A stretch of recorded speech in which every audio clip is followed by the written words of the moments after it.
The intention of VOW is to marry ancient practices with an interdisciplinary vision in order to help inspire an evolution of consciousness in the way human beings interact with nature, with the ultimate goal of creating a transformation of consciousness that we think is required for the survival of our planet. I think it's important to use school curricula instead of other environmental strategies because it's the perfect time to drop the levees between academia and the real world. The learning community we create with VOW will wash these issues clean and enforce the rules of higher education that insist that every claim be backed with solid research. And from that point of clarity, from that solid foundation, will empower students with the interdisciplinary vision that I think is necessary for them to understand these very complex issues and the learning strategies and hands-on experience they need to rebalance our unstable world. I've devoted the last 3 years of my life to the Wild Project because, like the rest of the VOW team, I deeply care about children in the wild and the mystery and magic that they hold for us. The structure of VOW is designed to bring together the many people around the world who have dedicated a lot of time towards preserving and rebalancing our natural environment.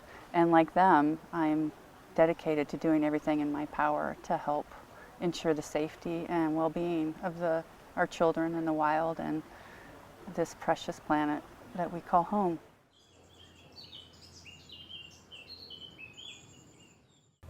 Well, for such a little word, the word the wild, or the idea of the wild, the phrase the wild is huge, and that's part of its definition. When people think of the wild, they generally think of one of two things, and they're kind of polarized opposites. It can be, this rapturous place where there are no rules, there's ultimate freedom, great opportunities for creativity and an artistry to existing, and then on the other end of the spectrum, people constrict and get frightened and think, oh, it's unmanageable, it's mysterious, therefore it's dangerous, and they contract and draw up and get tense, and that can be problematic if you're an advocate for wild country and wildness in general. There's this idea, and I think it's very valid, that in rarity there's often value, and as the wild becomes more rare, I think it becomes more valuable to children and adults. Using the wild as an educational component with the other core subjects, be it English, literature, history, math, art, whatever other subject is included in a curriculum is important. Again, it's where we come from. It's what has shaped us as a species, at least as much as the other subjects. It gives you another point of attachment as an educator to compare and integrate into the other subjects. It's who we are. We may not be comfortable with it, but it is who we are. It's where we came from, and it's foundational. What's really unique about the value of the Wild program is the multi-dimensions that we bring to student learning in relationship to the wild. We are present with documentary film, simultaneously with multimedia curriculum. We also have an anthology, which gives a more conventional and organized way of bringing together artistic responses to the wild through literature. We have a robust web presence in which we leverage technologies to try to make sure that a new generation of students who have their experience largely structured by these technologies can find a way in to learning about the wild in an entirely new way. Part of what's been so disappointing about the way educational systems have dealt with environmental education generally, but certainly issues that are specific to the wild, is they're very siloed, they're very disciplinary, and they're very narrow. And the problem is that environmental problems are complex and multidimensional. And in order to help a new generation of students have the tools and skills they need to deal with these complex problems, we have to be able to offer this multidimensional, multimedia, and interdisciplinary learning platform.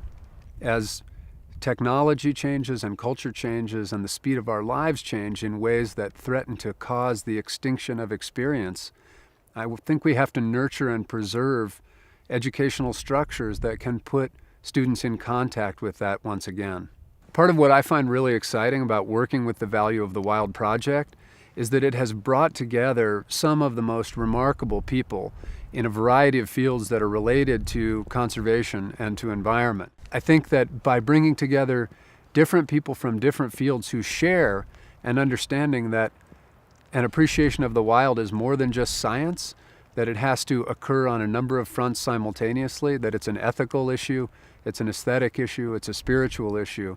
Having these multiple perspectives among the people who have developed this curriculum has given us a richness that I've never seen in a project like this before.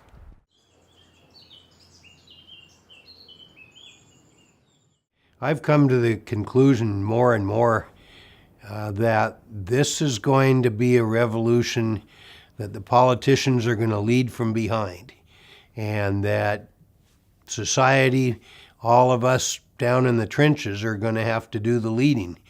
And so I see something like VOW as a way that we can start to educate particularly the school-age kids in the real state of the biosphere, of which wild lands are our best control point, you might say, for how the biosphere should look. And I think the more we can educate kids in these principles, get them to appreciate, of course, around Montana, the outside world we have around us, the better chance they're going to be willing to make the big social changes we have to do. And so part of bringing a tangible, I guess, excitement to this these whole set of concepts is to be able to show them real wilderness, show them this is the biosphere operating in its purest form. This is what we need to be bringing humanity back towards, even though we can't all live in wilderness, of course.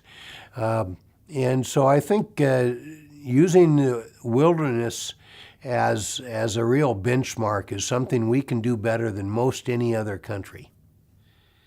Well, I've come to understand that global climate change, as we start thinking about what humanity has to do about it, it's going to require much more than simply changing light bulbs and driving hybrids. And we ultimately are going to have to change the foundation of how society functions. And in order to do that, you can't start with old people. And so I really see VOW as an effort to bring kids at their formative years into the kind of thinking that will take us to a more sustainable future.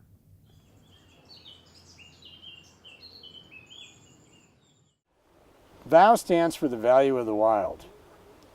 And its goal is to take new approaches to enlightening people both about the importance of the wild and its significance, and then encouraging them to take action to preserve those wild places that mean so much to so many people. Media's involvement in VOW will take film and other forms of media to new levels because it will help marry curriculum to film and to public action to preserve the media. And so rather than simply conveying a message that might not have any impact, it will actually be helping to train a new generation to work to save our planet and our environment.